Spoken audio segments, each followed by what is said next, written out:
I'm Julie Bartke with Session Update. Federal analysts indicate that in 2013, more than 1 million gallons of crude spilled due to accidents on the nation's railroads. This tops the more than 800,000 total gallons spilled from 1975 to 2012.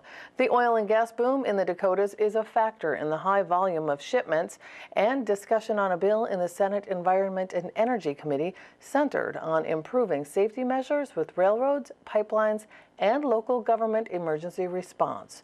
Here's some of that discussion.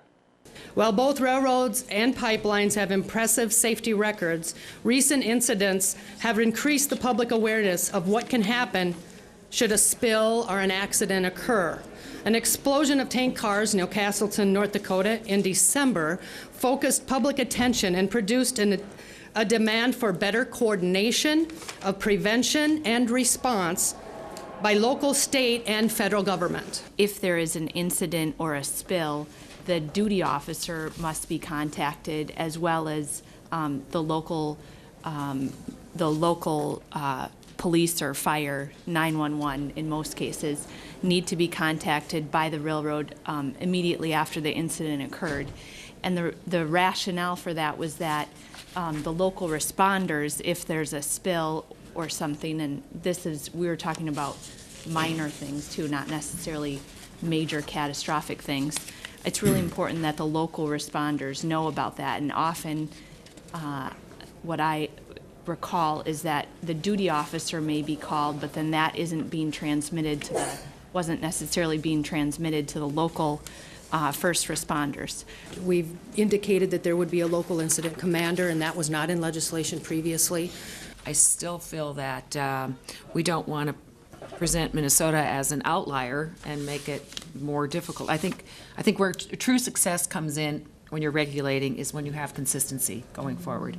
And if you're making Minnesota an outlier in many ways, it's very difficult for a company, no matter if you're transporting crude oil or you're transporting ethanol or producing it or whatever. You need to have consistency. That's exactly what this bill is trying to do, is provide some consistency, not so much with the individual entities that are doing and meeting the expectations at the federal level and all of those things, but for our departments within the state. And this bill provides that foundation and that base so that we know we can go in and expect certain things, that each railroad and pipeline must communicate annually, and that they must do a refresher training every 3 years, and that they must do provide and submit a prevention and response plan to the MPCA. Right now, that's not currently in legislation.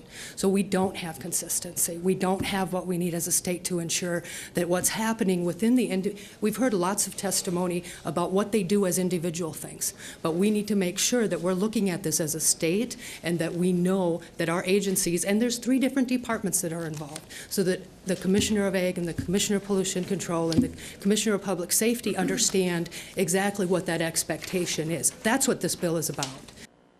To follow any of the Senate committees, you can follow us at Senate Media Services and our Facebook, YouTube, and Twitter accounts.